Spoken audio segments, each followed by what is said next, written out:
The daily Royals lineup often comes with batting average or OPS, the actual measurement of a player's on-field production, but it does not factor in when the defense makes a crazy play, when wind and ballparks rob home runs, or if a hitter's getting lucky on bloops and weak contact.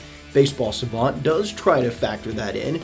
Expected weighted on-base average and expected slugging percentage formulates a stat line based on quality of a batter's exit velocity, launch angle, and sprint speed, plus walks and strikeouts. Today, we'll use that on-base and slug to make an OPS estimate and see how the Royals' top 10 ranks based on their expected stats. The team's top two are not even close on the actual stat sheet, but believe it or not, Bobby Witt Jr. comes in second with an .833 OPS, and Salvador Perez takes first with an expected OPS of .987, leading Jr. in both on-base and slug.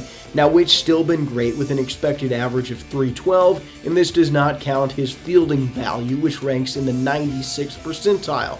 Plus, Witt's able to turn weak contact into hits better than most. But it's the 34-year-old catcher off to a scalding start with the 15th highest expected slugging percentage of any player in baseball, and even ranking 27th in weighted on base.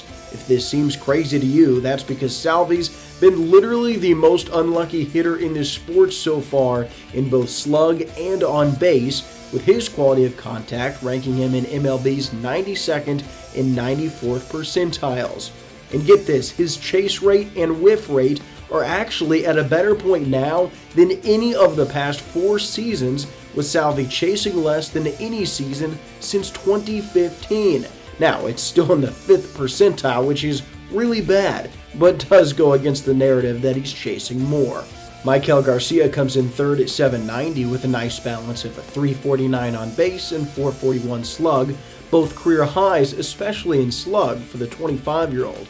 Jonathan India comes in fourth at .726, helped by his team-leading 16 walks, but somewhat surprising, his expected slug of .384 does rank fourth on the team as well, despite only having 5 doubles to show for it.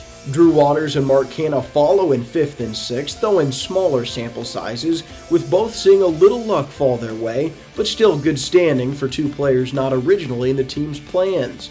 Vinny Pasquantino ranks 7th at .639, not a good sign for a team's 3-hitter and first baseman, a number buoyed by his expected slug as he does still have 7 extra base hits. But there is a track record to give hope for a turnaround. His .209 expected average is 70 points below his previous career average. Some might be surprised to see Freddie Fermin ranked 10th at .550, 1 point worse than Michael Massey and 7 points behind Kevin Biggio, though Fermin has shown more signs of life in the last week.